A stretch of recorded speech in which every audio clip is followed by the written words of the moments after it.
Hello students, welcome to Pass International Senior Secondary School class 11 Hindi medium.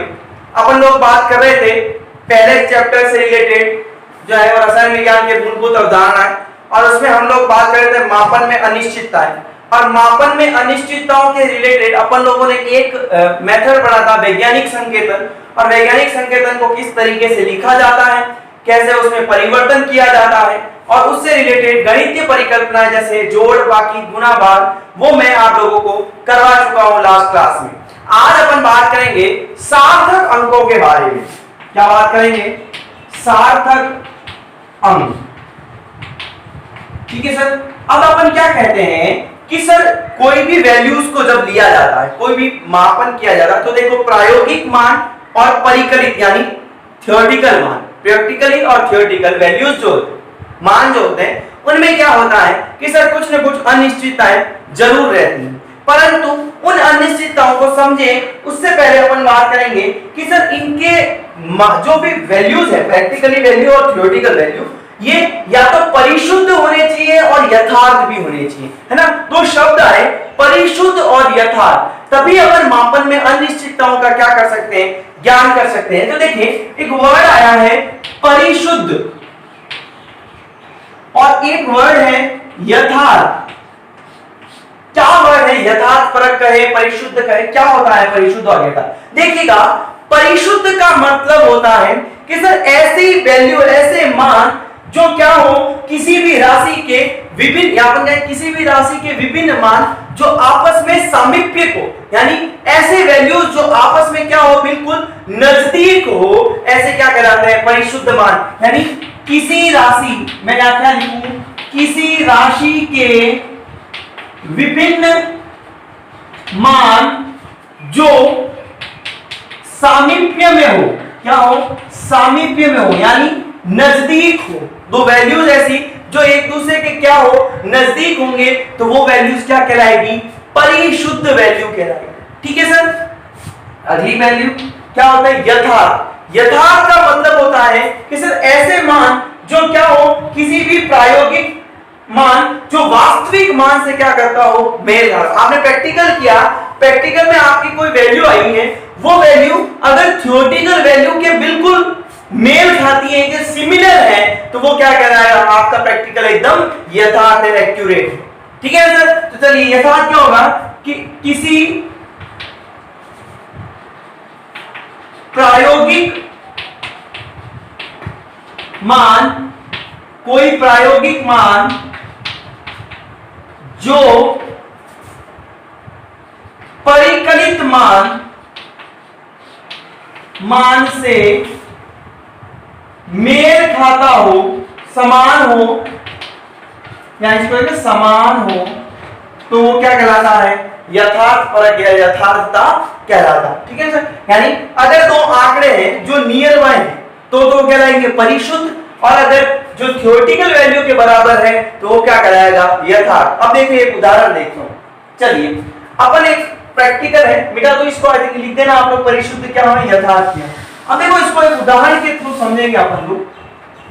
Example देखिए क्या होता है। देखिए एग्जांपल मैं कहता हूं एक वैल्यू है, देखना बेटा, कोई भी थ्योरेटिकल वैल्यू है, परिकलित मान किसी प्रयोग का परिकलित मान जो है वो कितना है? 2.00। परिकलित मान कितना है? 2.00 ग्राम से, हाँ 2.00 ग्राम जो है वो आप लोगों का प्रैक्टिक जो थ्योरेटिकल वैल्यू है। अब मैंने क्या किया, तीन बच्चे थे, ए, बी और सी, और तीनों को क्या कहा गया कि सर आप ये प्रैक्टिकल कीजिए। ठीक है ना।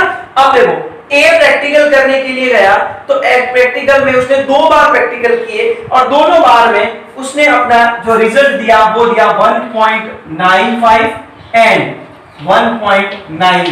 क्या दिया उसने? 1.95, और दूसरा प्रैक्टिकल किया 1.93। ठीक है सर। अब इसका अगर एवरेज निकाला जाए तो क्या आएगा? 1.94, है ना। औसत तो यही आएगी 1.94।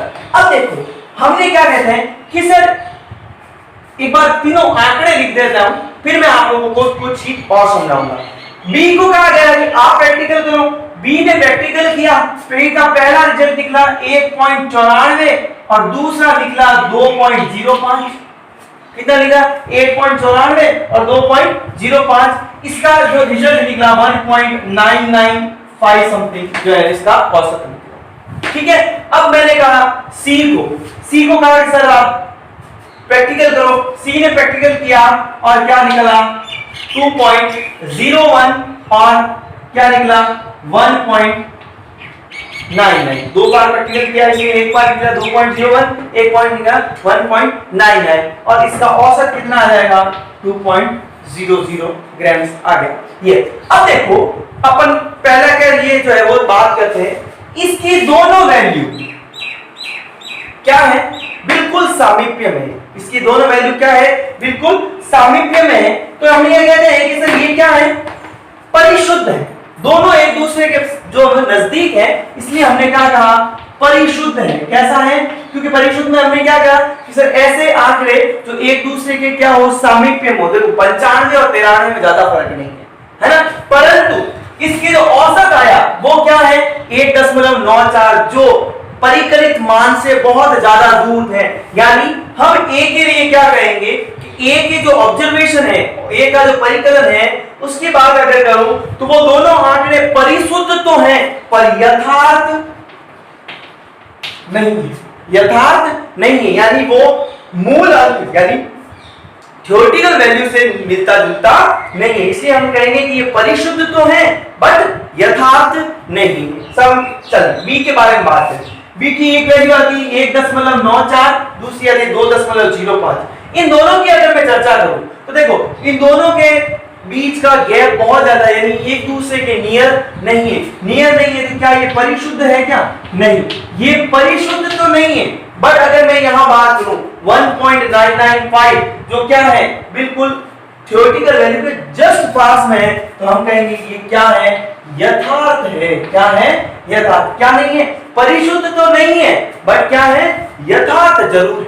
समझ आई बात। दूसरी बात कर रहे हैं तीसरा भाई जो सी है, सी के अगर दोनों वैल्यूज देखा जाए तो सी की वैल्यूज में हम देखते हैं कि एक वैल्यू आती है 2.01 और दूसरी वैल्यू आती है 1.99।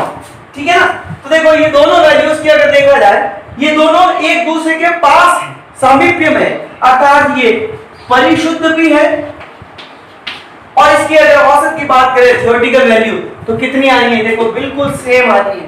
तो ये क्या है यथार्थ भी है ना, तो ये वैल्यू क्या है परिशुद्ध भी है और यथार्थ भी है। तो आई थिंक आप लोगों को परिशुद्ध और यथार्थ के बारे में समझ में आ गया होगा। सार्थक अंक को समझने से पहले इसकी याद जरूर होती है।